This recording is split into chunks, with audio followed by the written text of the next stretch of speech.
이 시간 하나님 우리에게 주시는 말씀 함께 보십니다. 사무엘상 7장 12절 한 절만 보겠습니다. 사무엘상 7장 12절 구약성경 418페이지 근처에 있습니다. 우리 다 같이 함께 한 목소리로 합독하겠습니다. 시작.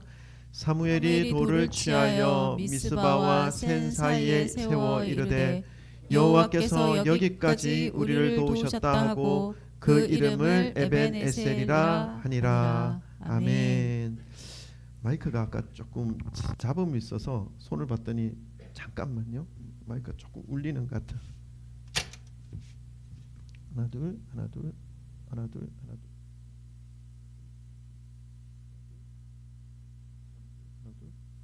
하나 둘 하나 둘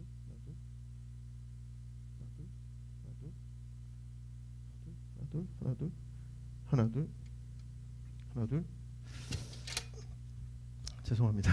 미리 점검하는데 아까 잡음이 나서 우린 집중하겠습니다. 주 예수 그리스도 이름을 찬양합니다. 목요일 날 우리 성탄 예배를 하나님께 드리고 2025년 마지막 주일을 이제 맞이하는데 어떻게 또 말씀을 준비하면 좋을지 참 하나님 앞에 기도하고 또 고민하는 시간을 가졌습니다. 그랬더니 하나님께서 이 말씀 여호와께서 우리에게 여기까지 도우셨다라고 하는 이 말씀이 계속 떠올려지게 하셨고, 그리고 그 말씀에 대해서 좀 더 깊이 묵상하면서 우리 성도님들과 나누면 좋겠다 하는 생각을 가지게 됐습니다. 오늘도 우리 마지막 주일 여기까지 달려오셨습니다. 우리 말씀 받기 전에 기대하고 사모하는 마음으로 우리 앞뒤 좌우에 계신 분들과 인사 나누고 말씀 받도록 하겠습니다. 사랑합니다. 축복합니다. 잘 오셨습니다. 할렐루야. 아멘. 네, 손도 잡아주시고, 네, 그렇습니다. 좋습니다. 네, 좋습니다. 오늘 본문 말씀은 이스라엘의 이제 역사 속에서 이 족장 시대를 마무리하고 왕정 국가가 세워지는 그런 상황 속에 있는 그 중간, 족장 시대와 왕정 시대를 가름지을 수 있는 중간 시대, 그러니까 이제 왕정 국가가 탄생하기 직전의 상황을 배경으로 하고 있는 말씀입니다. 이스라엘이 인간 왕이 다스리는 나라가 되기 직전인 거죠.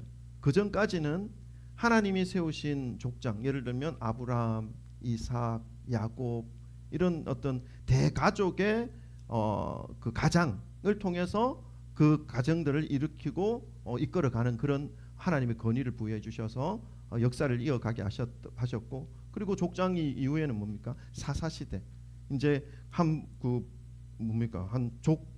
부족 12지파 지파별로 이제 사사 지파 몇 그룹이 뭉쳐서 이제 하나님의 인도하심을 받는데, 사사들을 세우셔서 이스라엘의 잘못된 것을 치리하게 하시고 또 전쟁을 하게 하시고 그런 과정을 겪고 이제 왕을 세우기 직전이라는 말씀입니다. 근데 이 사사의 마지막 사사라고 일컬어지는 인물이 바로 사무엘이죠. 마지막 사사였던 이 사무엘이 온 백성들과 함께 고백한 그 말씀이 오늘 2025년 마지막 주일에 하나님께서 저에게 주셨던 말씀이었다라는 것을 배경적인 정보적인 부분에 대해서 여러분에게 말씀을 드립니다. 여호와께서 우리에게 여기까지 우리를 도우셨다라고 하는 이 말씀이 계속 맴도는 이 마음을 우리 성도님들과 함께 나눌 수 있기를 기도하면서 준비하였고요. 오늘 하나님께서 저와 여러분에게 오늘 말씀을 통해서 주시고자 하시는 은혜를 마음에 새기시면서 2025년을 하나님 앞에서 지혜롭게 마무리하시기를 소망합니다. 사실 이 사무엘이 이스라엘 온 백성들을 모아놓고 미스바와 센 사이에 돌을 세워놓고 에벤에셀 여호와께서 지금까지 우리를 도우셨다라고 하는 이 고백 속에는 많은 의미가 들어있다는 것을 사무엘상이 읽어 나오다 보시면 파악이 됩니다.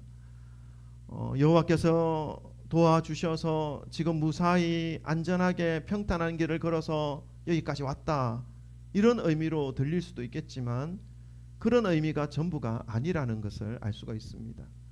사무엘이 이스라엘의 사사로서, 제사장으로서 본격적으로 그 직분을 감당하기 시작한 것은 이 엘리 제사장과 그의 아들이 모두 블레셋과의 전투에서 사망을 하고 난 이후부터이죠. 그 전까지는 엘리 제사장이라는 그 인물이 그 자리를 차지하고 있었기 때문입니다. 그런데 이 엘리의 두 아들이 죽음을 당했던 이 블레셋과의 전투에서 여호와의 언약궤까지 빼앗기는 수모를 겪습니다.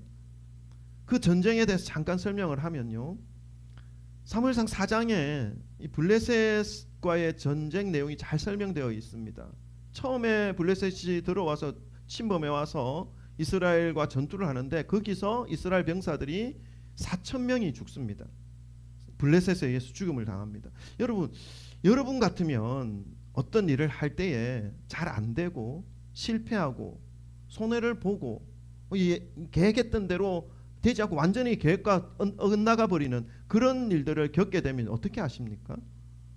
저 같으면요, 그 실패의 원인이 무엇인지 살펴봅니다. 그리고 혹시 하나님이 기뻐하지 않으시는 그 요소는 없는지 되돌아보죠.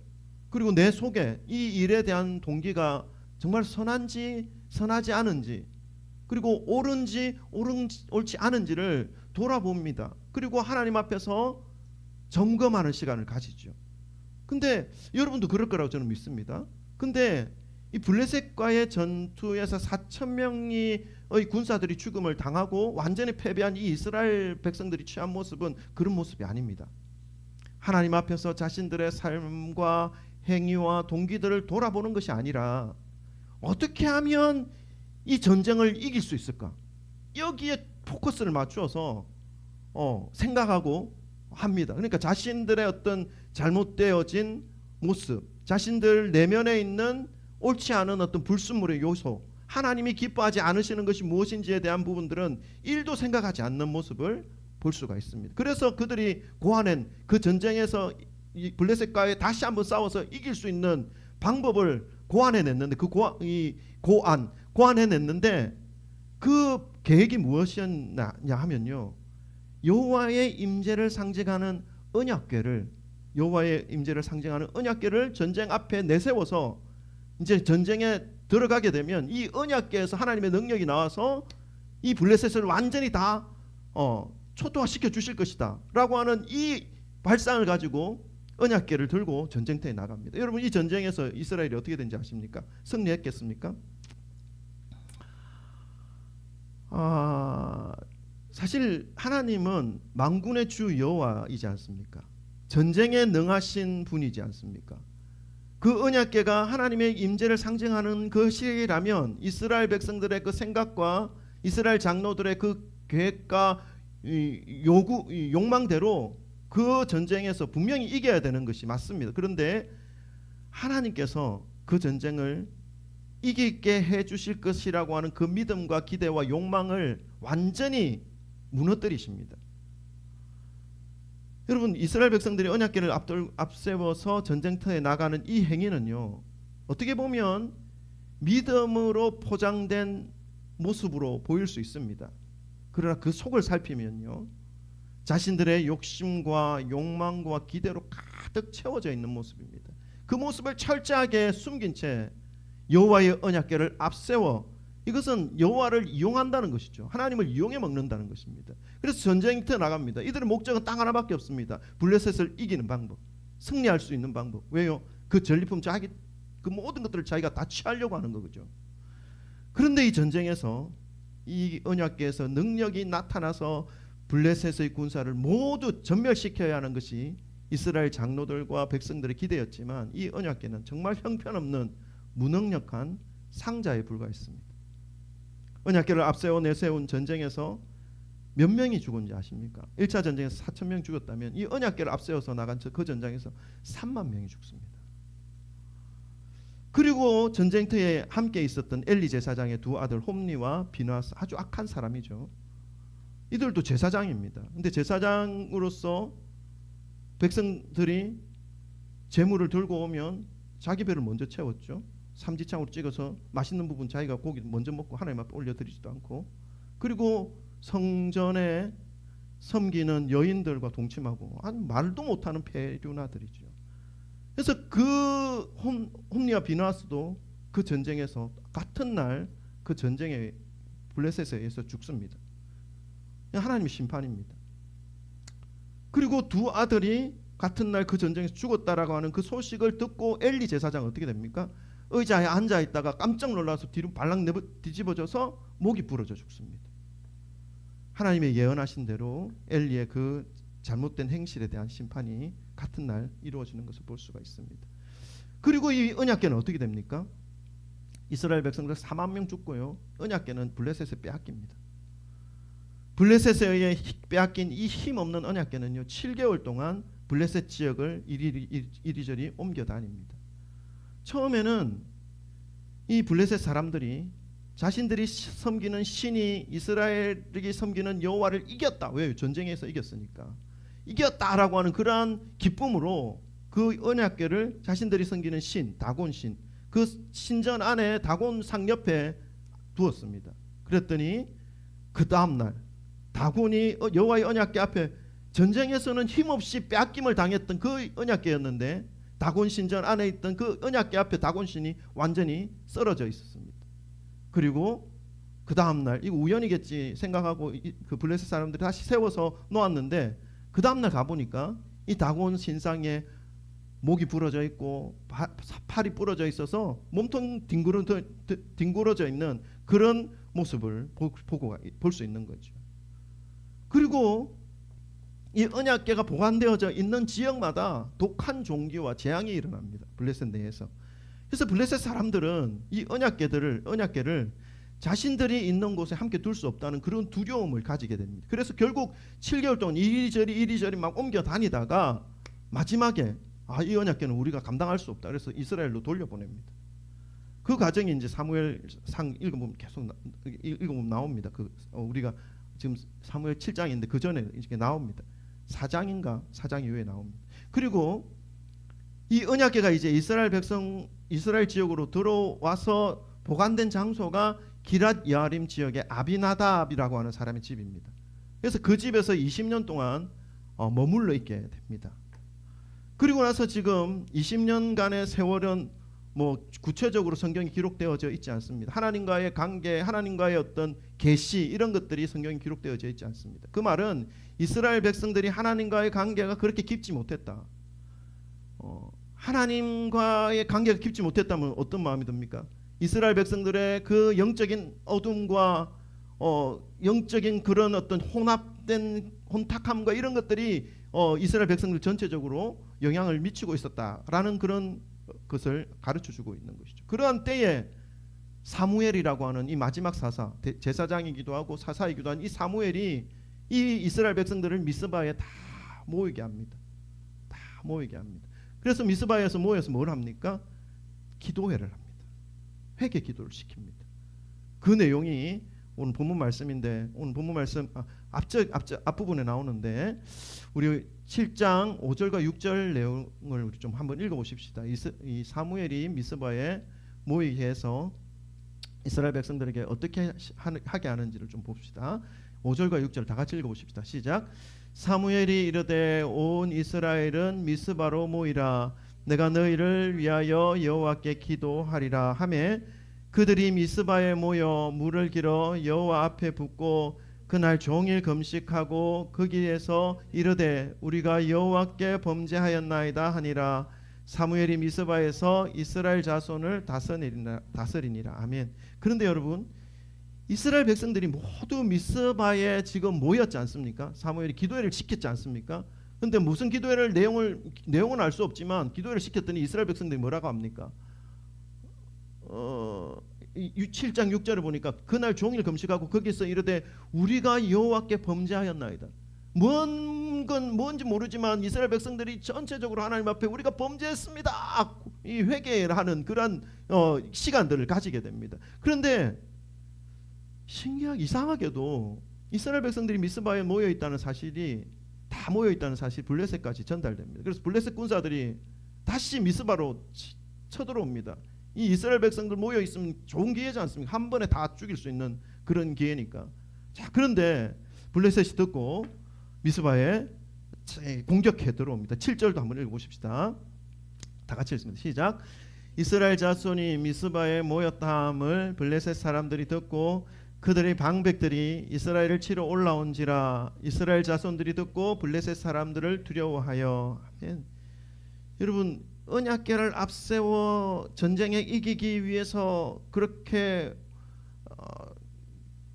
오직 전쟁에만 이기려는 그런 욕망과 욕심으로 하나님을 이용해 먹던 이 이스라엘 백성들의 그 모습이 있었지 않습니까? 그런데 지금 회개하는 그 장소에 다시 블레셋이 쳐들어옵니다. 근데 그때의 블레셋 앞에 반응하는 이스라엘 백성들은 언약궤를 앞세웠던 이스라엘 백성들과 다른 반응들을 합니다. 어떤 반응을 하냐면요, 8절도 한번 읽어보십시다. 8절 다 같이 읽습니다. 시작. 이스라엘 자손이 사무엘에게 이르되 당신은 우리를 위하여 우리 하나님 여호와께 쉬지 말고 부르짖어 우리를 블레셋 사람들의 손에서 구원하게 하소서 하니. 아멘. 마치 능력의 하나님을 자신들의 전쟁에 승리할 수 있도록 만드는 어떤 도구, 부적처럼 생각해서 앞세웠던 이스라엘 백성들이 미스바의 회개 운동을 통해서 우리가 여호와께 범죄하였나이다 하며 마음을 두드리며 통회하며 하나님 앞에 자신의 마음을 드린 그 이후의 모습은 어떻습니까? 여호와 하나님께서 우리를 지키시도록 우리를 위하여 기도를 쉬지 말아 달라고 사무엘에게 요청하는 모습을 보입니다. 뭔가 다르지 않습니까? 1차 패배로 4,000명 죽었고 그 죽음에도 불구하고 기도도 없었고 회개도 없었습니다. 자신들의 삶을 돌아볼 생각도 하지 못했던 이 이스라엘 백성들이었지 않습니까? 그러니까 당연히 어떻게 합니까? 하나님을 부적처럼 생각해가지고 자기에게 어떤 유익한 것을 만들어줄 수 있는 그런 도구처럼 생각해서 그 자신들의 승리를 위해서 이용해 먹으려고 했던 그들이었던 것입니다. 그런데 이 미스바에 모인 이스라엘 백성들은 지금 블레셋이 침공해 오는 그 상황 속에서 우리가 여호와께 범죄하였나이다 하고 하면서 회개한 이후의 그 모습들은 완전히 달라진 것이죠. 하나님께 어떤 회개를 했길래 이렇게 달라졌을까요? 우리를 지켜달라고 하나님께 기도해 주십시오. 사무엘 사사님, 선지자님, 제사장님, 사무엘이요, 이렇게 요청하고 있는 것입니다. 무슨 기도를 했길래 이렇게 바뀌었을까요? 그 기도의 내용은 7장 3절에 잠깐 소개되어 있습니다. 7장 3절에 보면 사무엘이 이스라엘 백성들에게 회개를 촉구하면서 그들의 생각과 마음과 삶에 뿌리 깊게 스며들어 있었던 것들이 무엇인지, 뿌리 깊게 스며들어 있었던 죄악들의 상이 어떤 것이었는지를 일깨워주는 말씀이 있습니다. 이 말씀들을 보면 이스라엘 백성들이 당시에 이 미스바에서 하나님께 드렸던 그 회개의 내용, 기도의 내용이 무엇이었는지 알 수가 있는 것이죠. 우리 3절 읽어보십시다. 다 같이 시작. 사무엘이 이스라엘 온 족속에게 말하여 이르되 만일 너희가 전심으로 여호와께 돌아오려거든 이방 신들과 아스다롯을 너희 중에서 제거하고 너희 마음을 여호와께로 향하여 그만 섬기라. 그리하면 너희를 블레셋 사람의 손에서 건져내시리라. 아멘. 무슨 회개의 내용이었겠습니까? 여러분 읽어보셨지 않습니까? 사무엘은 이스라엘 백성들이 범하고 있는 죄악들, 하나님이 차마 용납하실 수 없었던 죄악들, 능력과 권능의 그 하나님께서 친히 능력이 없는 하나님처럼 언약궤를 빼앗길지언정 이스라엘의 그 욕망을 채워줄 수 있는 부적과 같이 여김을 당하기를 거부하였던 그 죄악을 사무엘을 통해서 이스라엘 백성들에게 깨우치십니다. 그것은 무엇이었습니까? 이방 신들 아스타롯을 이스라엘 중에서 제거하라는 것입니다. 하나님을 섬긴다고 하면서도 이들의 집안에는 버젓이 이방 신들에 대한 관심뿐만 아니라 의지할 뿐만 아니라 이방신들로부터 은혜를 받아서 본인들이 원하는 삶을 살아가고자 하는 그 욕망들이 있었다는 것이죠. 그 욕망들을 쫓아서 살아가는 그 모습을 하면서 언약궤를 앞세워서 전쟁에 이겨보겠다라고 하는 이스라엘 백성들의 삶의 실상이었다는 것입니다. 겉으로는 하나님을 의지하는 것처럼 살고 있지만 그 마음에는 하나님도 있고 아스타롯도 있고 이방신도 함께 있어서 필요에 따라 하나님도 불렀다가 이방신들 앞에서 두 손을 모았다가 아스타롯 앞에 소원을 구하는 그런 혼탁한 생활을 하고 있었다는 것을 볼 수가 있습니다. 하나님의 백성이라고 하면서도 부끄러움을 감추고 살았던 이스라엘 백성들에게 사무엘은 하나님 앞에서 그 모든 것을 제거하라, 오직 여호와께로만 마음을 향하라, 여호와 하나님만을 섬기기를 촉구하면서 회개하도록 하였던 것입니다. 같은 블레셋의 공격이라는 자극을 받고 있지만 회개하지 못한 심령과 회개한 심령의 반응은 완전히 달랐다는 것을 우리가 말씀을 통해서 볼 수가 있습니다. 하나님을 이용해서라도 자신들이 승리하려고 하는 욕망을 채우려고 하는 그 모습에서 이제는 그렇게 하지 않고 하나님께 기도하여 자신들을 하나님이 지켜달라고 부탁하는 모습, 차이가 무엇입니까? 기도입니다. 이스라엘 백성들의 기도에 대한 이 요청을 들은 사무엘은 하나님께 제사를 드립니다. 우리 그 모습도 봅시다. 9절부터 11절 말씀입니다. 사무엘상 9절부터 11절 다 같이 읽습니다. 시작. 사무엘이 젖 먹는 어린 양 하나를 가져다가 온전한 번제를 여호와께 드리고 이스라엘을 위하여 여호와께 부르짖음에 여호와께서 응답하셨더라. 사무엘이 번제를 드릴 때에 블레셋 사람이 이스라엘과 싸우려고 가까이 오매 그날에 여호와께서 블레셋 사람에게 큰 우레를 발하여 그들을 어지럽게 하시니 그들이 이스라엘 앞에 패한지라. 이스라엘 사람들이 미스바에서 나아가서 블레셋 사람들을 추격하여 뱃갈 아래에 이르기까지 쳤더라. 아멘. 온갖 인간적인 생각으로 하나님의 능력까지 자신들의 욕망의 도구로 사용하려고 했을 때는 4,000명이 죽었고 3만 명이 더 죽고 권능과 능력의 그 하나님의 임재가 있는 언약궤까지 빼앗기는 온갖 수모를 겪었는데 그 모든 죄악들, 자신들에게 있는 우상의 요소들을 모두 하나님 앞에 제거하고 그 모든 마음을 하나님께로 향하고 기도를 하며 오직 하나님의 도우심만을 구하는 이 이스라엘 백성들을 향해 공격해온 블레셋은 어떻게 된 겁니까? 사무엘이 하나님께 온전한 번제를 드리고 여호와께 부르짖었더니 여호와께서 응답하셨더라. 그리고 여호와께서 블레셋 사람에게 큰 우레를 발하여 그들을 어지럽게 하시니 그들이 이스라엘 앞에 패한지라. 아멘. 여러분, 하나님의 능력을 의지하고 믿는다는 것은요, 하나님을 부적 삼아 하나님을 이용해 먹는다는 것이 아닙니다. 하나님의 그 능력을 앞에 무릎 꿇고 나의 이 어려움을 주님이 해결해 달라고 기도하는 것입니다. 그 무릎에 있는 것입니다. 그리고 나서 사무엘이 이스라엘 백성들 앞에서 이 말을 하죠. 여호와께서 여기까지 우리를 도우셨다. 12절도 한번 읽어보십시다. 다 같이 읽습니다. 시작.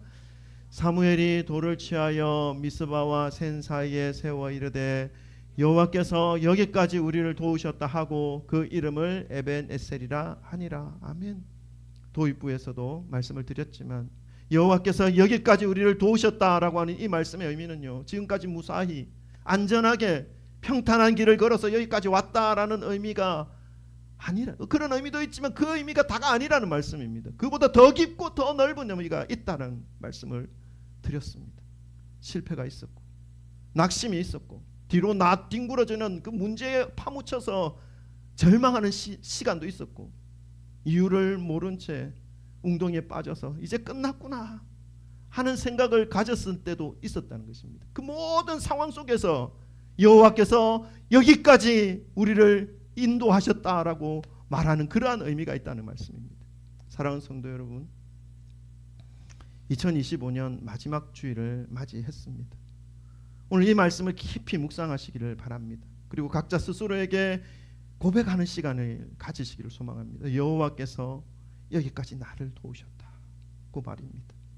엄청난 실패 속에서도 아무도 모르게 눈물을 흘리고 있었던 그 순간에도 그 모든 것들 속에서도 한 해를 온전히 인도하여 주신 것은 여호와 하나님의 은혜다라고 밖에 고백할 수 없다는 것을 깨달으시고 그 모든 순간순간을 담아서 여호와 하나님께 진심으로 감사를 드리시는 저와 여러분 되시기를 주님의 이름으로 축원합니다.